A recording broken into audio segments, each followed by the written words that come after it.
2001년 2월 4일 오후 5시 30분 부산광역시 연제구의 배산 중턱에서 여대생 김선희의 시신이 등산객에 의해 발견되었다. 시신은 등산로 30m 안쪽 수풀에서 발견되었는데 목과 배에서 흉기의 흔적이 나왔다. 성폭행을 당했거나 반항한 흔적은 나오지 않았고 근처에서 피해자의 피가 묻은 과도가 발견되었다. 부검 결과 피해자는 2월 4일 오전에 사망한 것으로 추정되었으며 사인은 과다출혈로 인한 쇼크사로 판정되었다. 그런데 법의학자들은 목의 상처에선 출혈도 거의 없고 상처가 벌어지지도 않아서 사망의 직접적인 원인이 아니다라고 하였다. 치명상은 복부고 목의 상처는 바로 연달아 찌른 것이 아니라 복부를 찌르고 몇 분 이상 기다린 후 찌른 것이기 때문에 확인 사살일 것이라고 했다. 특이한 점은 법의학자의 의견에 따르면 피해자가 반항을 하는 적이 없다는 것이다. 심지어 찔렸을 때조차 미동이 거의 없었다는 것이다. 더군다나 사건 현장을 기준으로 산 위쪽으로도 아래쪽으로도 15m 반경의 등산로가 있었다. 소리라도 지른다면 다른 사람이 듣지 못할 수가 없는 상황이었다. 국가수 부검 결과에서도 약물의 흔적도 없다는 것이다. 피해자는 상대에게 공격받을 것이라고 예상하지도 못하고 있을 때 순식간에 기습적으로 찔렀다는 얘기가 된다. 김선희의 집은 사건 현장에서 불과 150m밖에 떨어지지 않은 곳이었는데 사건 당일 아버지는 야근 때문에 귀가하지 않았고 어머니는 고향인 경주시에서 열리는 용왕제에 참여하기 위해 새벽 5시에 집을 나섰으며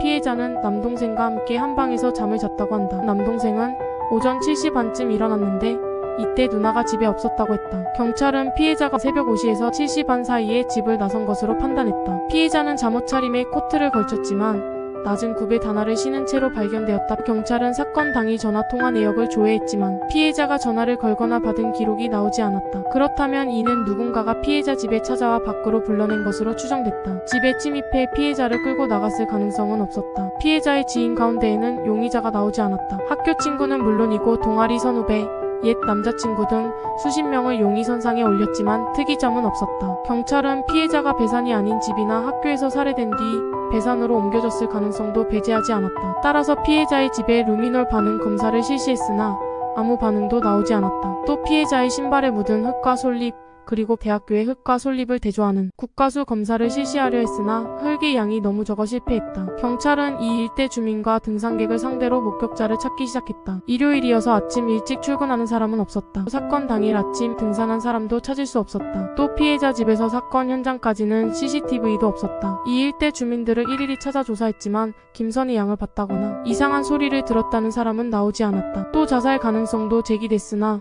피해자의 상처를 볼 때 자살 가능성은 희박했다. 사건이 미궁으로 빠지면서 1년여 만에 수사본부는 해체됐다. 그러나 태완입법으로 인해 살인죄의 공소시효가 폐지돼 2000년 8월 1일 이후 발생한 사건에 대한 재수사가 시작됐다. 이 사건은 부산의 미제 사건 중 가장 오래된 사건으로 다시 부각되고 있다.